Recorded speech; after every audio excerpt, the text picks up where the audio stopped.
Olhe para sua mão agora. Só olhe. Você está vendo ela neste exato momento, certo? Errado. Você está vendo sua mão como ela era 1 bilionésimo de segundo atrás. Porque a luz que saiu dela teve que viajar até seus olhos. E a luz, ela não é instantânea. Tudo que você vê ao seu redor é passado. Seu celular na sua frente, seu computador, a parede do seu quarto. Quando você olha para o sol, está vendo ele como era há 8 minutos atrás. O presente que você acha que está vivendo é uma ilusão. E isso acontece porque existe um número, um limite, uma velocidade que nada no universo consegue ultrapassar. 300 milhões de metros por segundo. Esse é o limite de velocidade do próprio cosmos. E a história de como descobrimos isso é uma das jornadas mais fascinantes da ciência.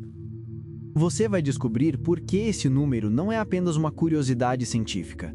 É o motivo pelo qual o tempo existe. É o motivo pelo qual causa vem antes de efeito. É o motivo pelo qual você pode ter memórias. Vamos começar do começo, com uma pergunta que intrigou a humanidade por mais de 2000 anos.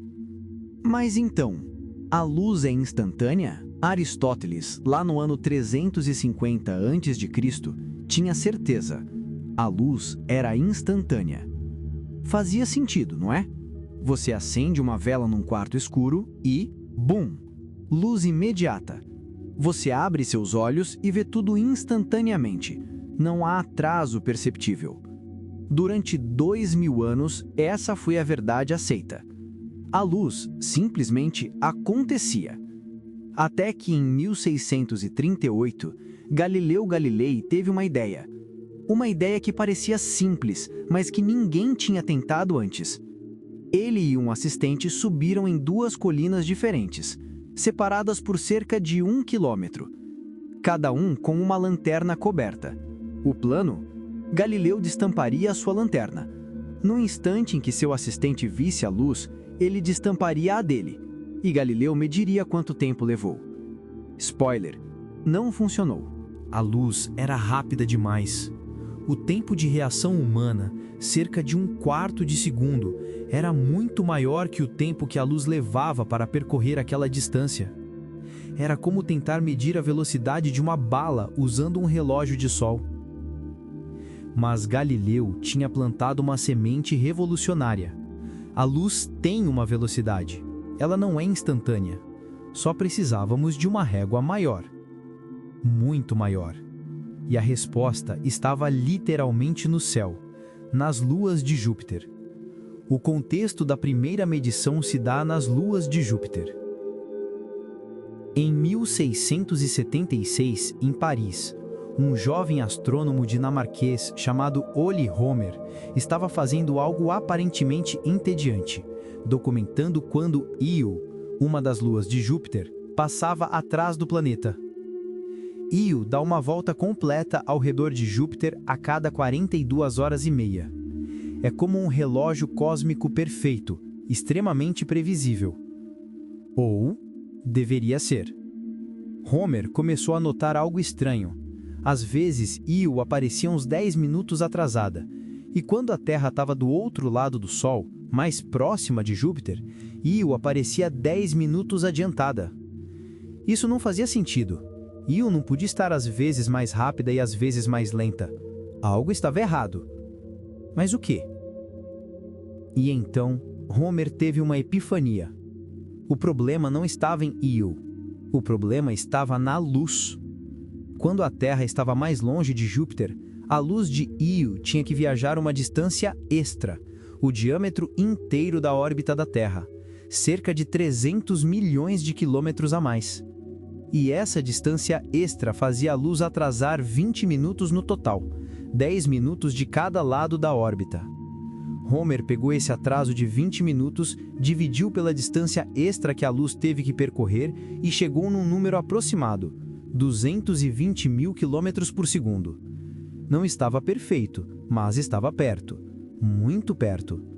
Pela primeira vez na história, a humanidade tinha medido a velocidade da luz, e tinha feito isso sem sair do planeta, apenas observando, pensando, calculando. A luz não era instantânea. era incrivelmente rápida, mas finita. E se era finita, isso significava que poderíamos medi-la com precisão.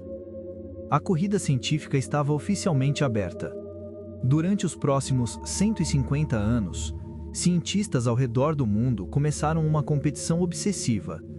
Quem conseguiria medir a velocidade da luz com maior precisão? Em 1849, um físico francês chamado Hippolyte Fizeau teve uma ideia engenhosa. Ele colocou uma roda dentada giratória entre uma fonte de luz e um espelho distante. A luz passava por uma lacuna entre os dentes, viajava 8 quilômetros até o espelho, voltava, e se a roda girasse na velocidade certa, a luz voltaria exatamente quando a próxima lacuna aparecesse. Ajustando a velocidade da roda, Fizeau conseguiu calcular 315 mil quilômetros por segundo. Mais preciso ainda.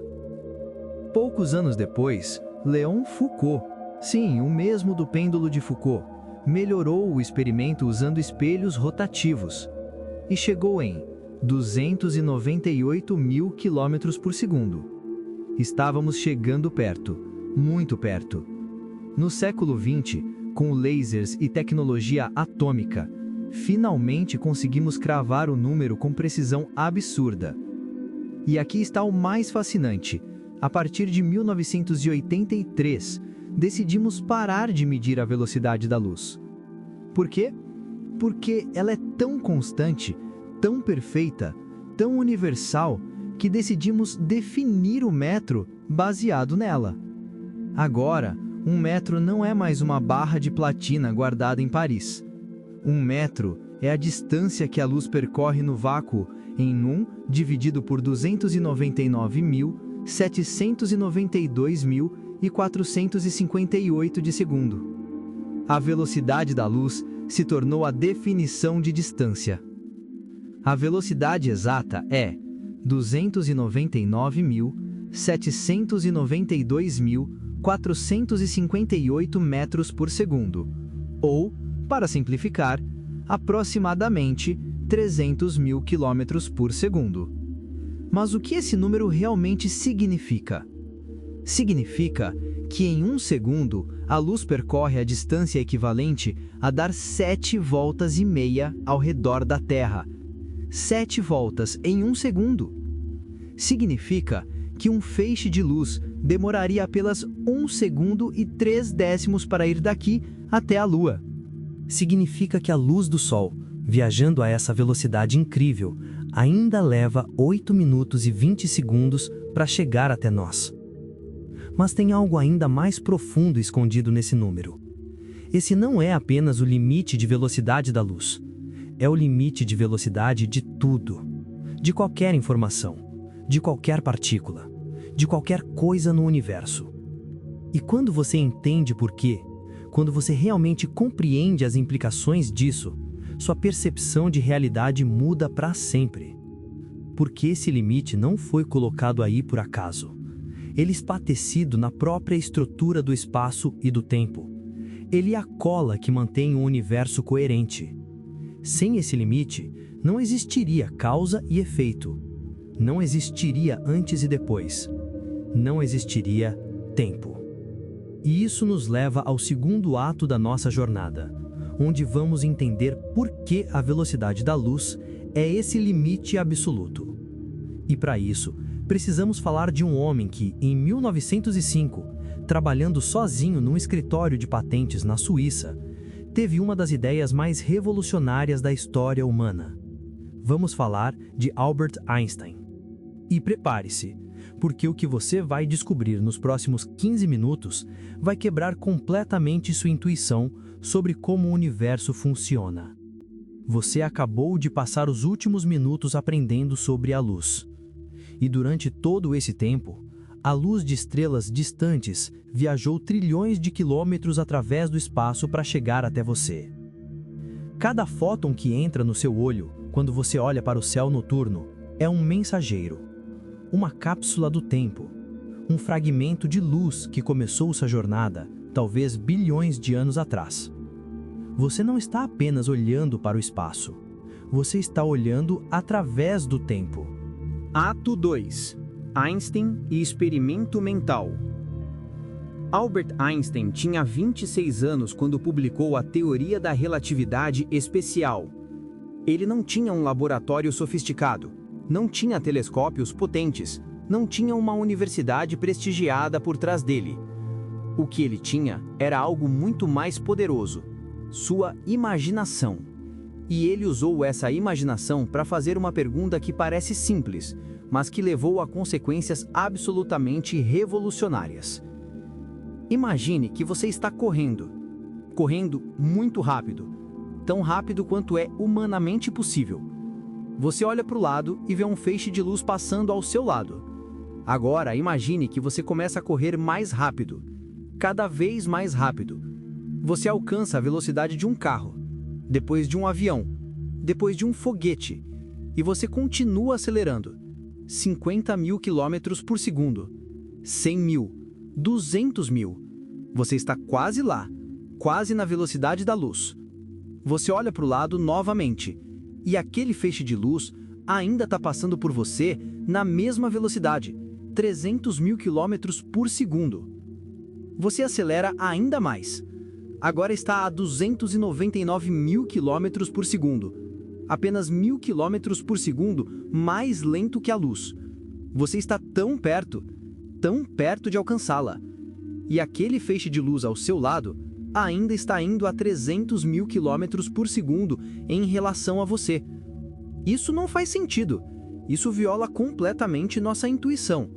Se você está correndo a 299 mil quilômetros por segundo e a luz está indo a 300 mil, então para você, a luz deveria estar se afastando apenas 1000 quilômetros por segundo, certo?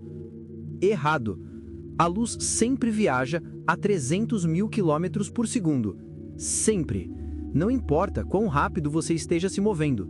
Não importa se você está parado ou voando a 99% da velocidade da luz. A luz sempre se afasta de você na mesma velocidade. Isso parece impossível. Parece que quebra todas as regras da matemática básica. E foi exatamente isso que intrigou Einstein por anos, até que ele percebeu algo profundo, algo que mudaria a física para sempre. O problema não estava na luz, o problema estava nas nossas suposições sobre espaço e tempo. Desde sempre, a humanidade assumiu algo que parecia óbvio: o tempo passa da mesma forma para todos, em todos os lugares, sob quaisquer circunstâncias. 1 segundo aqui na Terra é 1 segundo na Lua, é 1 segundo em Marte, é 1 segundo em qualquer lugar do universo. O tempo é absoluto, é universal, é a única constante verdadeira. Einstein olhou para isso e disse: não, vocês estão errados.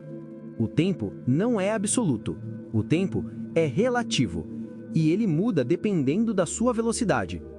Vamos entender isso devagar, porque essa é provavelmente a ideia mais anti-intuitiva que você vai encontrar em toda a física. Imagine 2 relógios perfeitamente sincronizados. Cada um marca exatamente o mesmo tempo. Agora, pegue um desses relógios e coloque-no num foguete que viaja muito rápido. Não na velocidade da luz ainda, mas, digamos, metade da velocidade da luz. 150 mil quilômetros por segundo. Esse relógio no foguete começa a andar mais devagar. Não porque está quebrado, não porque tem algum defeito mecânico, mas porque o próprio tempo ao redor dele está passando mais devagar. Isso não é uma ilusão, não é um truque. É literalmente o que acontece com o tecido do tempo. Quanto mais rápido você se move através do espaço, mais devagar você se move através do tempo. Deixa eu repetir isso porque é importante.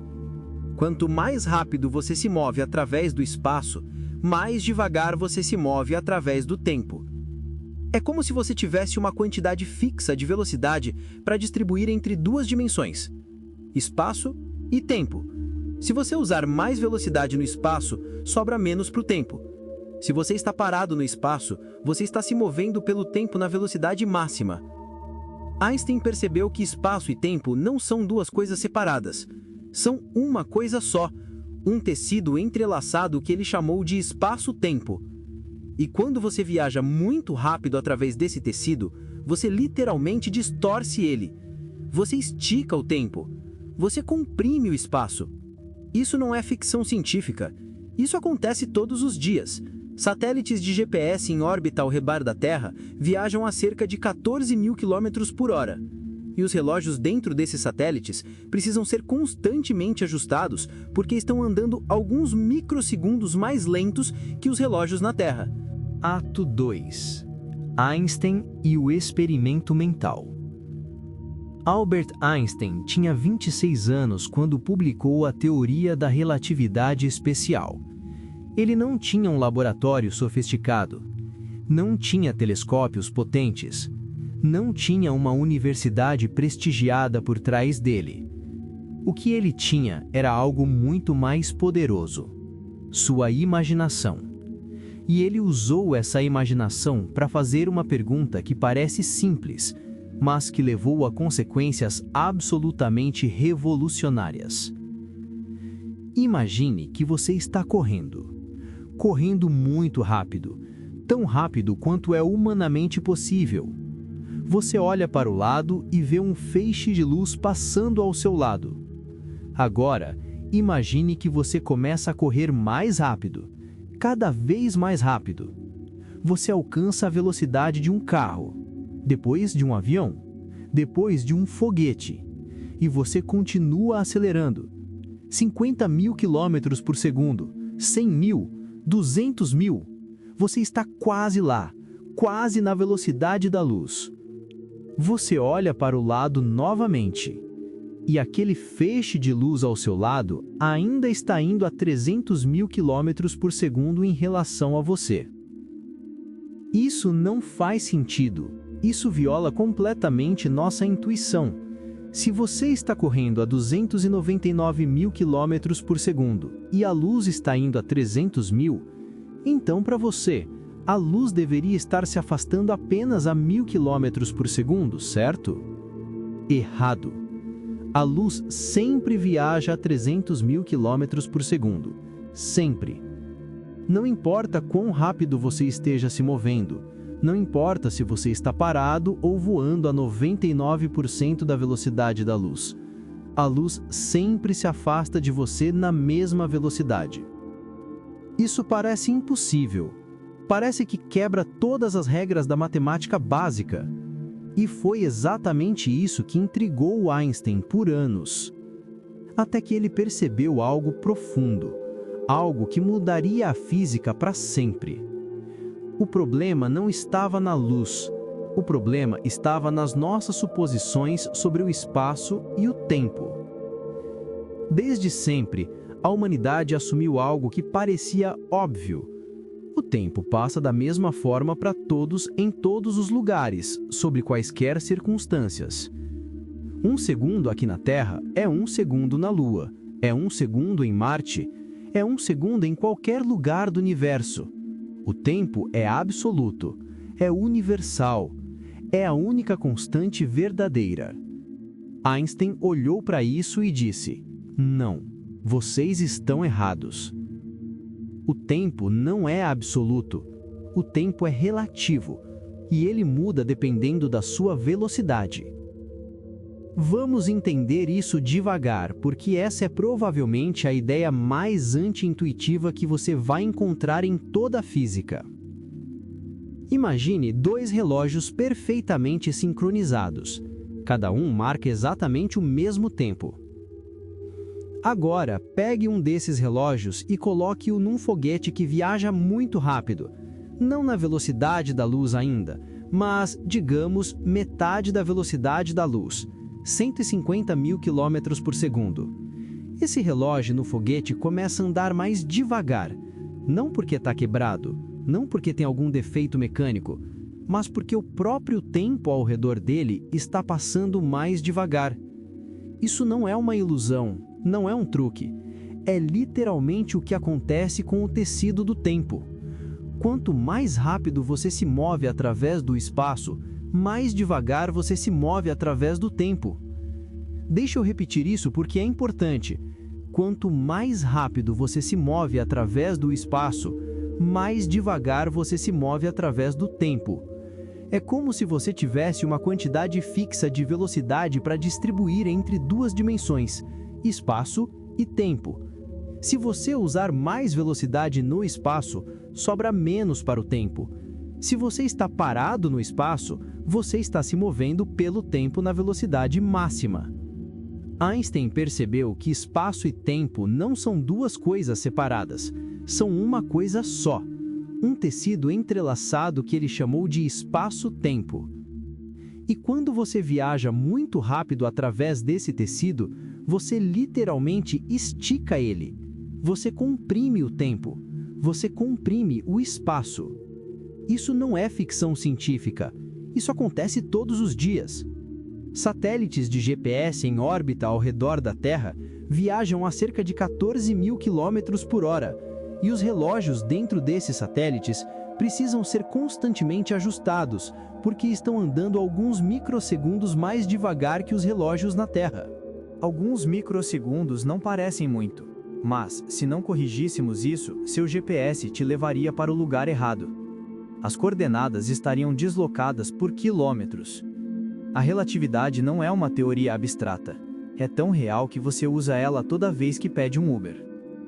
Agora vamos levar isso mais longe, muito mais longe. Imagine dois irmãos gêmeos. Ambos têm exatamente 25 anos de idade. Um deles, vamos chamá-lo de André, decide se tornar astronauta. O outro, Bruno, fica na Terra. André entra numa espaçonave especial capaz de viajar a 90% da velocidade da luz. Ele viaja até uma estrela distante que fica a 10 anos-luz de distância. Na velocidade dele, a viagem de ida leva cerca de 11 anos. Ele dá meia volta e volta para casa, outros 11 anos. Total para André, 22 anos de viagem. Ele aterriza na Terra esperando encontrar seu irmão Bruno com 47 anos de idade. Afinal, se passaram 22 anos, certo? Mas quando ele desce da nave, André tem 47 anos e Bruno tem 70. 22 anos passaram para André, mas na Terra se passaram 45 anos. Isso não é um paradoxo, no sentido de ser uma contradição. É um paradoxo porque desafia completamente nossa intuição. Mas matematicamente, fisicamente, é exatamente o que acontece. André viajou para o futuro. Ele literalmente pulou décadas de história da Terra. Quando ele estava viajando a 90% da velocidade da luz, o tempo para ele estava passando mais devagar, muito mais devagar. E isso fica ainda mais extremo quanto mais rápido você vai. Se André tivesse viajado a 99% da velocidade da luz, quando ele voltasse, Bruno poderia ter 200 anos, ou não estaria mais vivo. Se ele tivesse viajado a 99,999% da velocidade da luz, ele poderia voltar e encontrar a Terra milhares de anos no futuro. Viagem no tempo não é ficção. Viagem para o futuro é possível. É permitida pelas leis da física. Você só precisa ir muito, muito rápido. Mas aqui está o detalhe crucial. Você nunca consegue alcançar a velocidade da luz. Você pode chegar perto, muito perto, 99,9999%, mas nunca exatamente na velocidade da luz. E o motivo para isso é ainda mais bizarro do que a dilatação do tempo. Aqui está o problema fundamental. Quanto mais rápido você vai, mais pesado você fica. Não estamos falando de ganhar peso no sentido de acumular gordura. Estamos falando de sua massa física aumentando. A quantidade de matéria que você é, literalmente aumenta.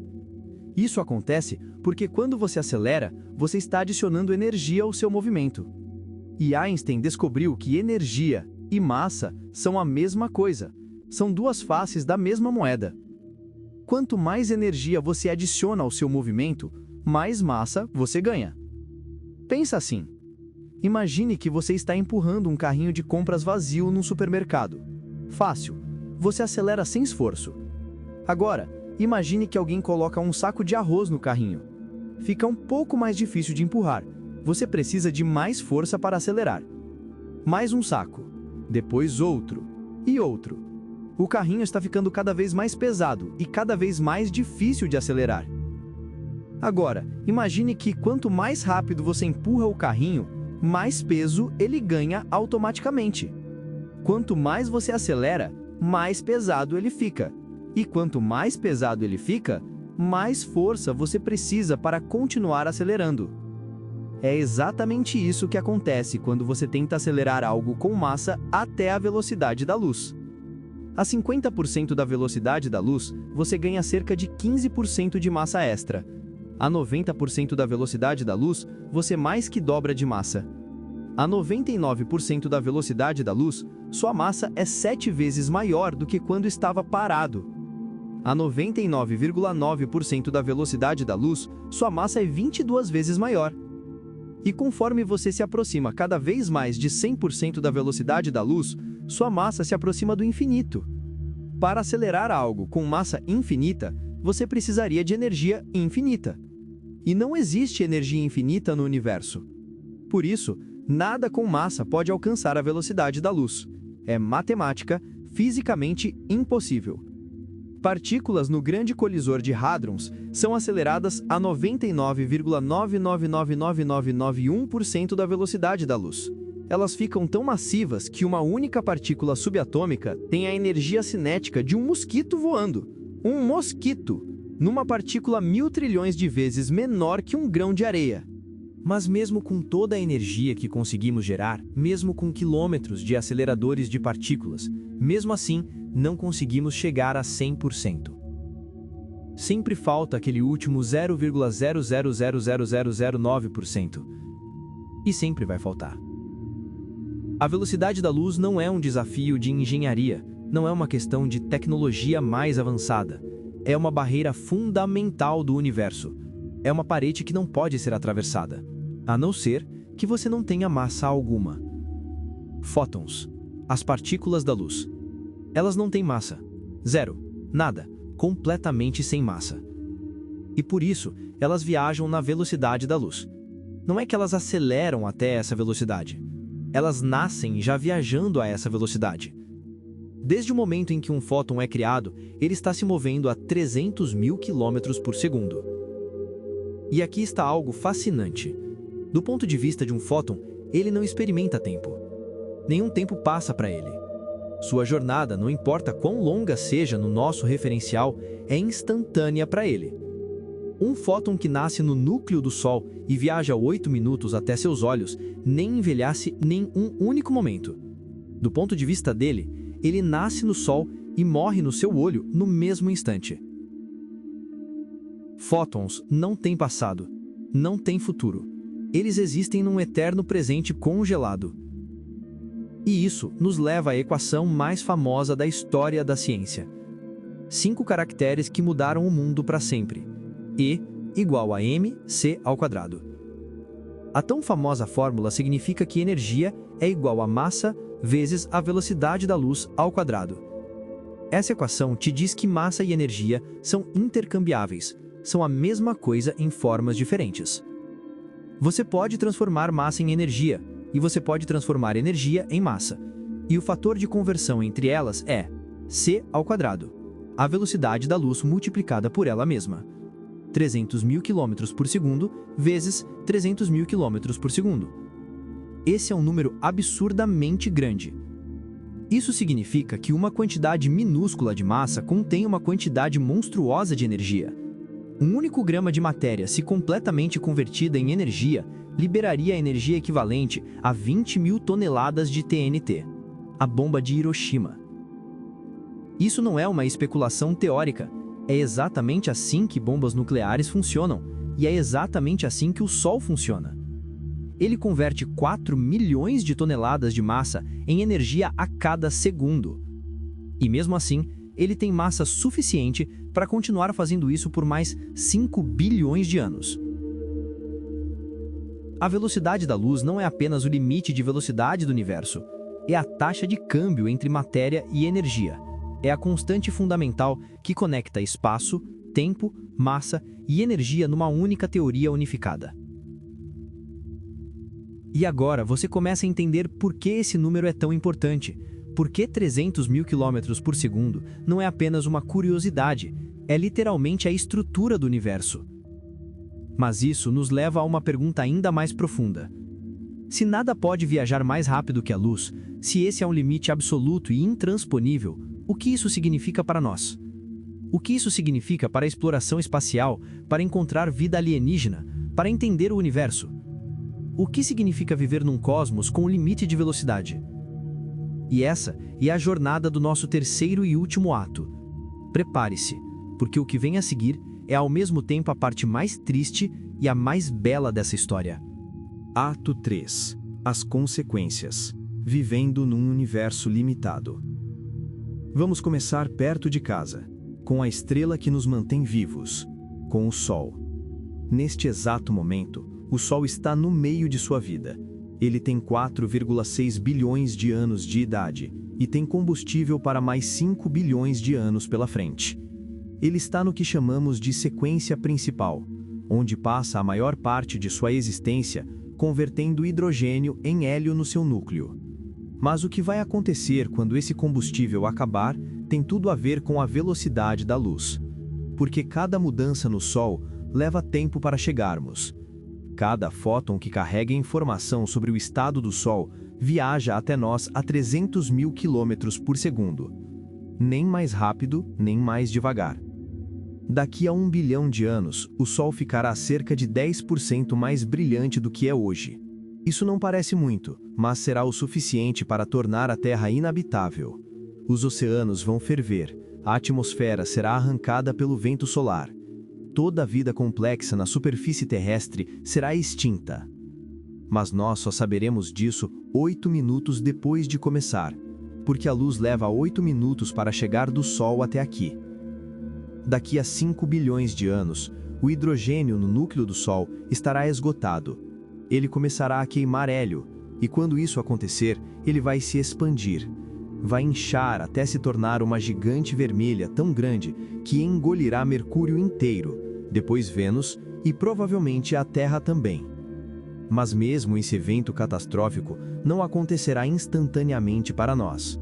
A informação de que o Sol está se expandindo viajará até nós na velocidade da luz. Nós veremos as camadas externas do Sol se aproximando e teremos 8 minutos para processar o fato de que nosso planeta está prestes a ser consumido pelo que um dia nos deu vida. 8 minutos. É tudo que a luz precisa para atravessar 150 milhões de quilômetros. Mas 8 minutos também é uma eternidade em termos humanos. É tempo suficiente para ligar para alguém que você ama, para dizer adeus, para olhar uma última vez para o céu.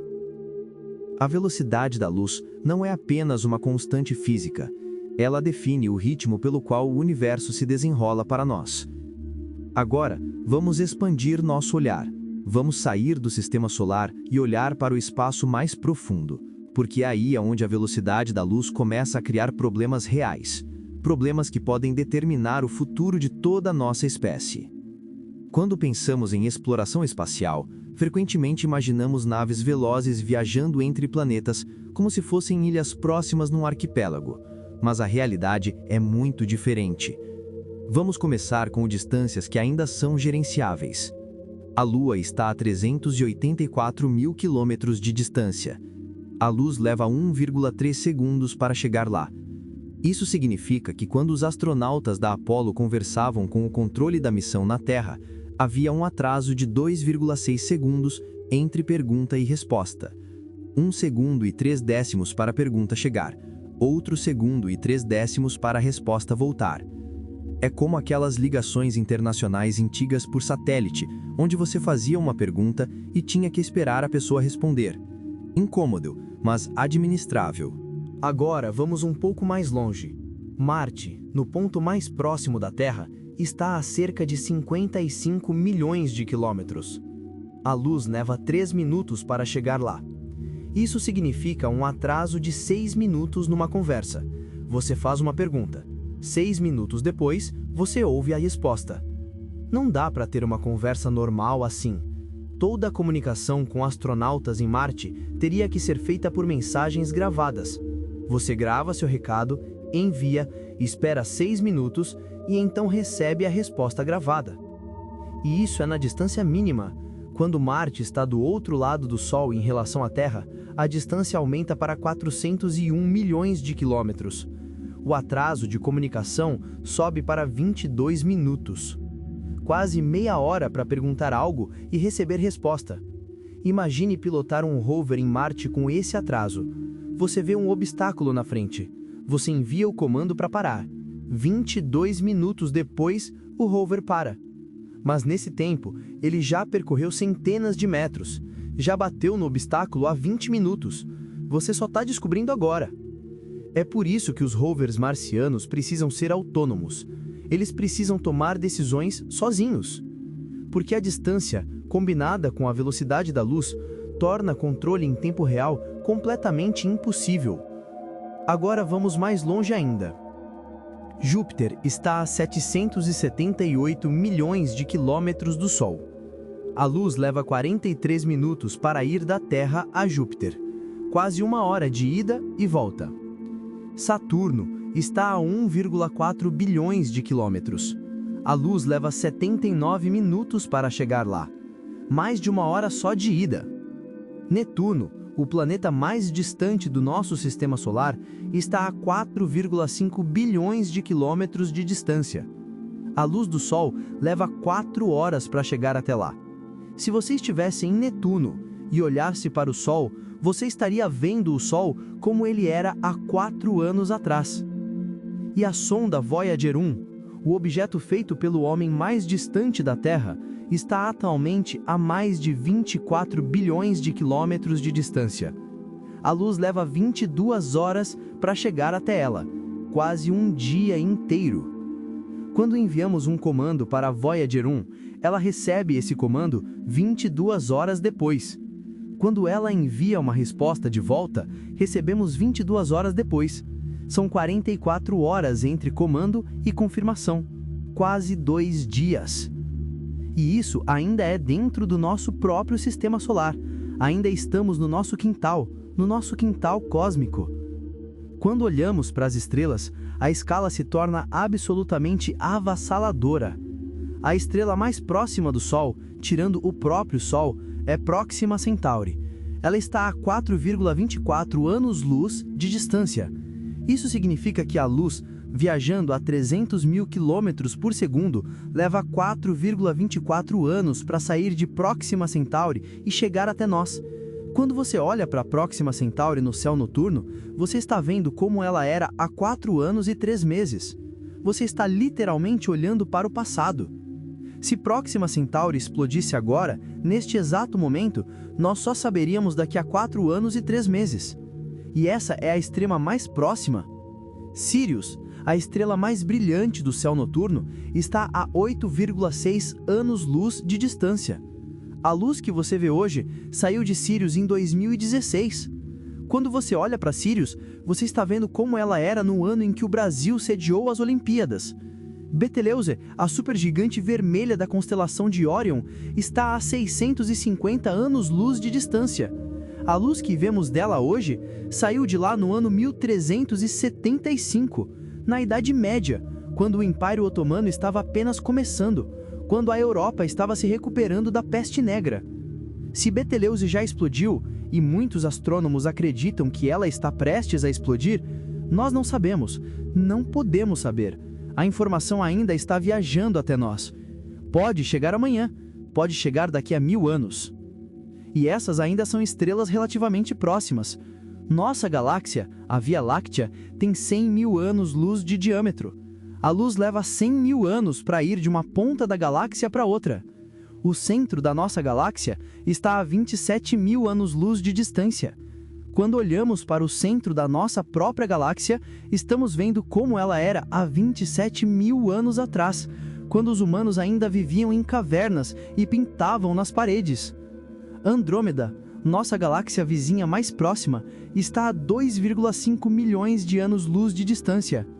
A luz que vemos hoje saiu de Andrômeda há 2,5 milhões de anos atrás, quando os primeiros hominídeos estavam aprendendo a usar ferramentas de pedra, quando a espécie humana nem existia ainda.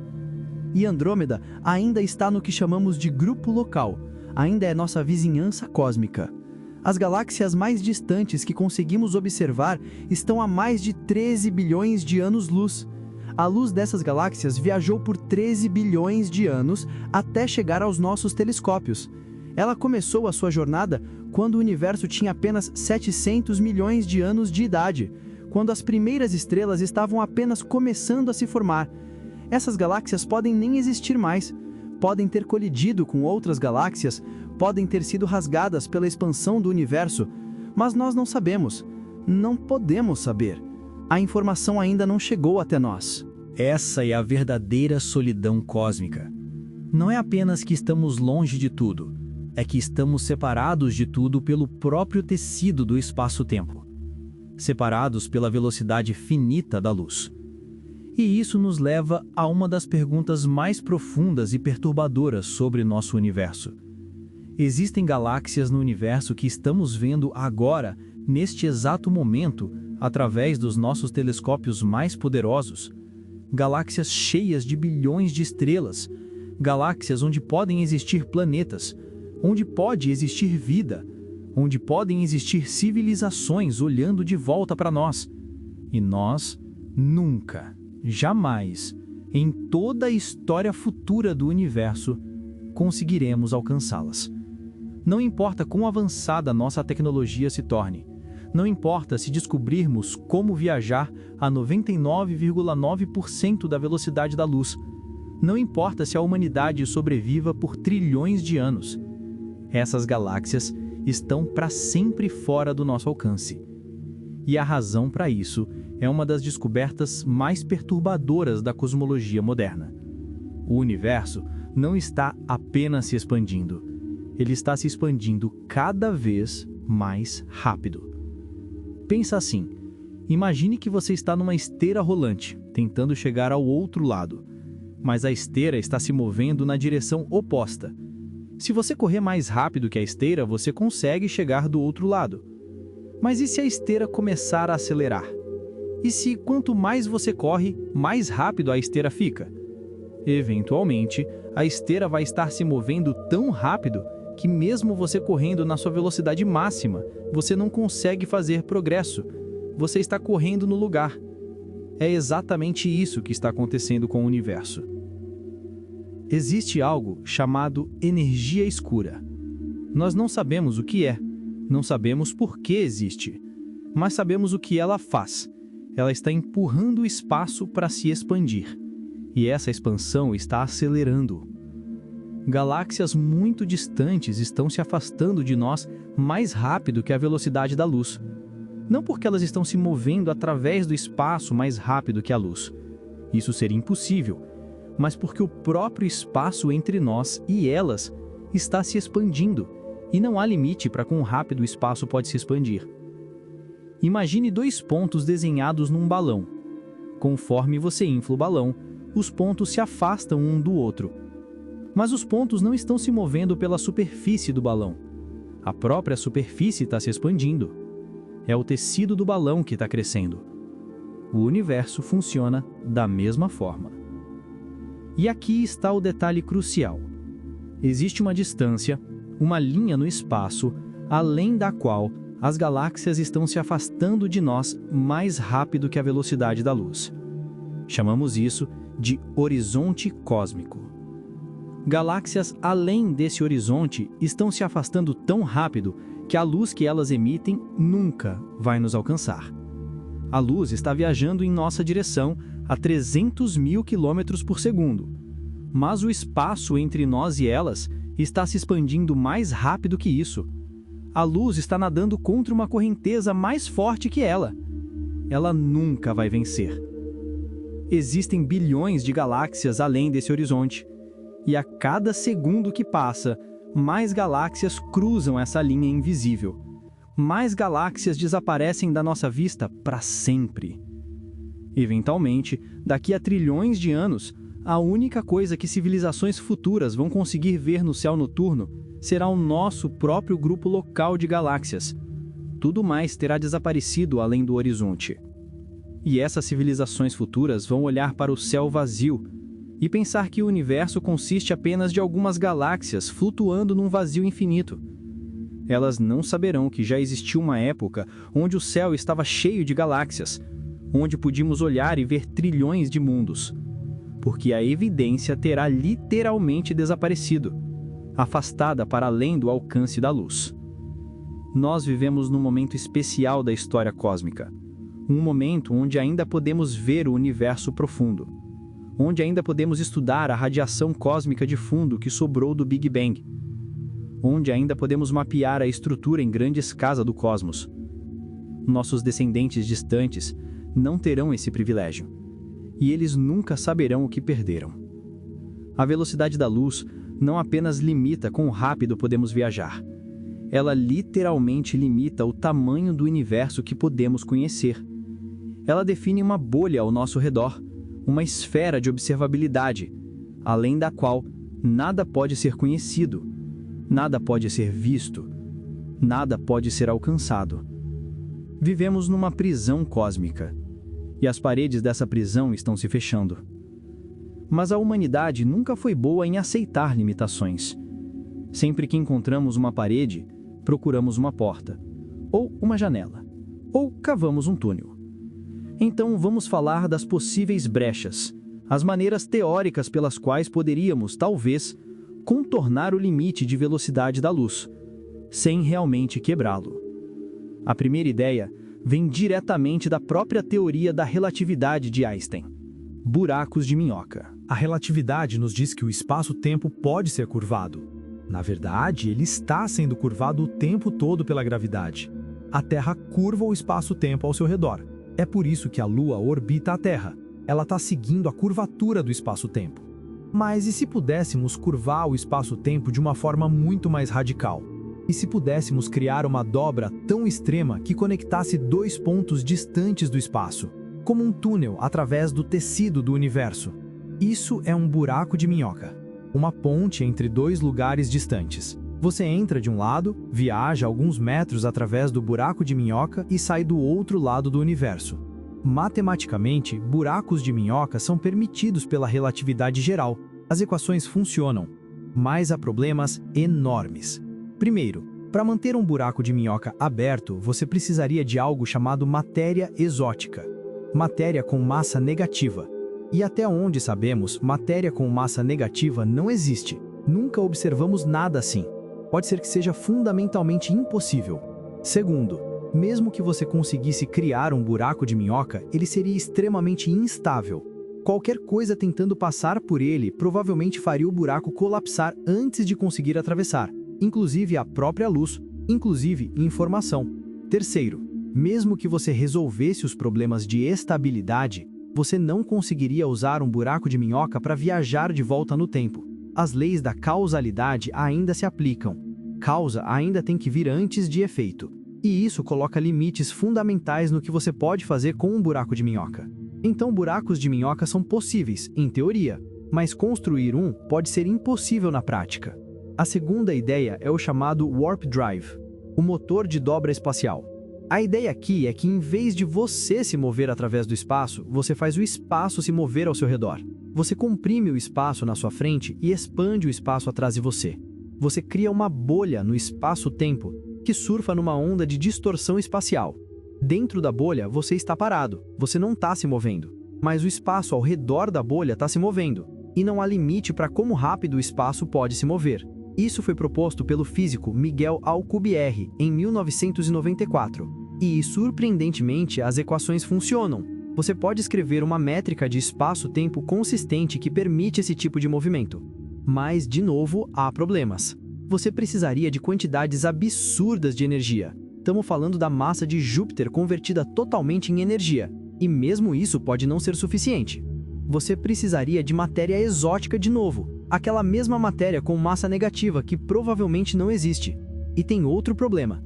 Enquanto você está dentro da bolha de dobra, você não consegue controlar ela. Você não consegue acelerar, desacelerar ou mudar de direção. Você teria que configurar tudo antes de entrar na bolha, e uma vez dentro você está completamente desconectado do universo externo. Ah, e tem mais.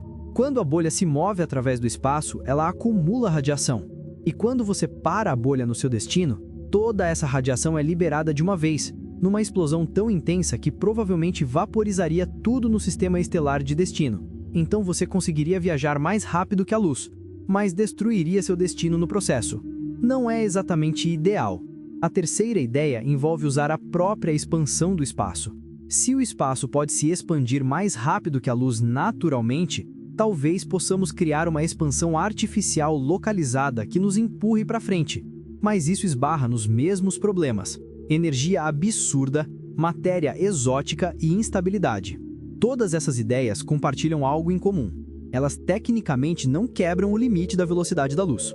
Localmente, nada está se movendo através do espaço mais rápido que 300 mil km por segundo. Mas elas tentam contornar esse limite manipulando o próprio espaço-tempo. E até agora, todas elas parecem ser impossíveis na prática. Podem existir no papel, podem ser consistentes com as equações, mas construí-las parece exigir recursos e conhecimentos que podem estar para sempre fora do nosso alcance. Isso não significa que devemos parar de procurar.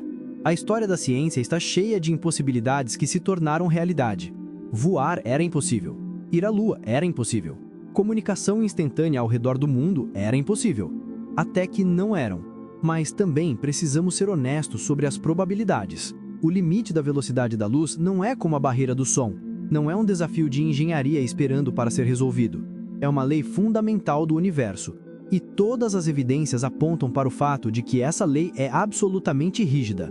O mais provável é que estejamos, de fato, presos no nosso pequeno canto do universo, capazes de explorar nosso sistema solar, talvez com muito esforço e muitos séculos, as estrelas mais próximas.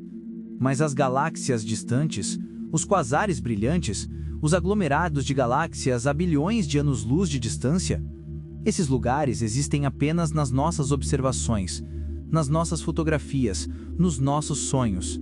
Nós nunca vamos tocar neles, nunca vamos pisá-los, nunca vamos realmente saber o que existe lá. E isso nos traz a questão final, a questão filosófica que define toda essa jornada. Se estamos presos, se nunca vamos explorar a maior parte do universo, se existem lugares que estão para sempre fora do nosso alcance, se tudo isso é verdade, então qual o sentido? Para que explorar? Para que estudar? Para que olhar para o céu se sabemos que a maioria dele vai permanecer eternamente distante? Aqui está a resposta. E é a parte mais bonita de tudo isso. A velocidade da luz não é uma crueldade cósmica, é uma proteção, é uma necessidade, é a própria razão pela qual o universo faz sentido. Sem um limite de velocidade, sem a constância da velocidade da luz, não existiria causa e efeito. Eventos poderiam acontecer antes das coisas que os causaram. O passado poderia influenciar o futuro e o futuro poderia influenciar o passado. Não haveria uma linha do tempo coerente, não haveria história, não haveria memória, não haveria você. A velocidade da luz é o que separa causa de efeito. É o que garante que o tempo flui numa direção. É o que torna possível ter experiências, formar memórias, fazer escolhas. Sem esse limite, o universo seria caos, sem estrutura, sem sentido, sem possibilidade de vida ou consciência. Então, sim, estamos presos dentro de uma bolha. Uma bolha definida pela velocidade da luz e pela idade do universo. Mas essa bolha não é uma prisão, é um lar.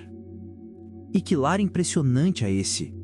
Dentro da nossa bolha observável, existem cerca de 200 bilhões de galáxias, cada uma com centenas de bilhões de estrelas, cada estrela potencialmente com planetas. Estamos falando de trilhões de mundos, mais mundos do que poderíamos explorar mesmo que tivéssemos bilhões de anos. Não estamos em escassez de maravilhas, estamos afogados nelas. E tem mais. O fato de que a luz tem uma velocidade finita nos dá um presente extraordinário. Ela nos transforma em máquinas do tempo. Cada vez que você olha para o céu noturno, você está olhando para o passado. Não uma representação do passado, não uma memória do passado, o passado literal. Os fótons que entram nos seus olhos são os mesmos fótons que saíram daquelas estrelas há anos, décadas, séculos, milênios. Quando você olha para Andrômeda, Você está vendo ela como era quando nossos ancestrais estavam aprendendo a fazer fogo. Quando você olha para o centro da Via Láctea, você está vendo como era quando humanos pintavam nas cavernas. Quando você olha para as galáxias mais distantes através de um telescópio, você está vendo o universo bebê. Você está vendo as primeiras estrelas acendendo. Você está vendo a aurora cósmica. Nenhuma outra espécie que conhecemos tem esse privilégio. Nenhum outro animal na Terra pode olhar para cima e compreender que está vendo o passado profundo, que está testemunhando a história do universo desenrolando diante dos seus olhos. Nós podemos. E isso não é apesar da velocidade finita da luz. É por causa dela. Então, sim, existem lugares que nunca vamos alcançar. Sim, existem perguntas que talvez nunca sejam respondidas. Sim, estamos limitados pelo tecido do espaço-tempo e pelas leis da física. Mas dentro dessas limitações, existe mais beleza, mais mistério, mais aventura do que poderíamos explorar em 1000 vidas. A velocidade da luz não nos aprisiona, ela nos liberta. Liberta o universo para ter história, liberta o tempo para fluir, liberta a causalidade para existir. E no processo, ela liberta você para estar aqui, agora, consciente, vivo, capaz de olhar para o cosmos e compreender seu lugar nele. Você é feito de átomos forjados em estrelas que morreram bilhões de anos antes de você nascer. Esses átomos se organizaram numa configuração tão complexa que começaram a pensar, a sentir, a maravilhar-se pelo universo que os criou. E agora, você passou 45 minutos aprendendo sobre um dos números mais fundamentais desse universo. 300 mil quilômetros por segundo, o limite de velocidade da realidade. Você aprendeu como descobrimos esse número, por que ele existe e o que ele significa para o futuro da humanidade. Mas mais importante que tudo isso, você aprendeu algo sobre você mesmo. Você aprendeu que está conectado ao cosmos de formas profundas. Que cada fóton de luz que toca sua pele viajou por vastas distâncias só para chegar até você. Que quando você olha para as estrelas, você está literalmente vendo o passado. Você não está separado do universo. Você é o universo. Uma pequena parte que se tornou consciente de si mesma. E essa é a verdadeira maravilha. Não a velocidade da luz em si, mas o fato de que você, um arranjo temporário de partículas subatômicas, pode compreender a velocidade da luz, pode medi-la, pode contemplar suas implicações. Você é a poeira estelar que aprendeu a pensar e agora está pensando sobre os próprios limites do cosmos. Se isso não é extraordinário, nada é. Então, da próxima vez que você olhar para o céu noturno, lembre-se, cada ponto de luz que você vê é uma mensagem do passado, viajando a exatamente 300 mil quilômetros por segundo. Nem mais rápido, nem mais devagar. E você está aqui para recebê-la. Se você chegou até aqui, parabéns! Você acabou de fazer uma jornada de 45 minutos através de uma das ideias mais profundas da física. A velocidade da luz não é apenas um número, é a estrutura da realidade. E agora, você a compreende melhor do que 99% das pessoas no planeta. Se esse vídeo mudou sua forma de ver o universo, deixe seu like, se inscreva no canal para mais jornadas cósmicas como essa. E nos comentários, me conte, se você pudesse fazer uma pergunta para o universo e ter a resposta garantida, qual seria? Obrigado por me acompanhar nessa jornada. Até a próxima exploração cósmica. E lembre-se, você não está apenas no universo, você é o universo.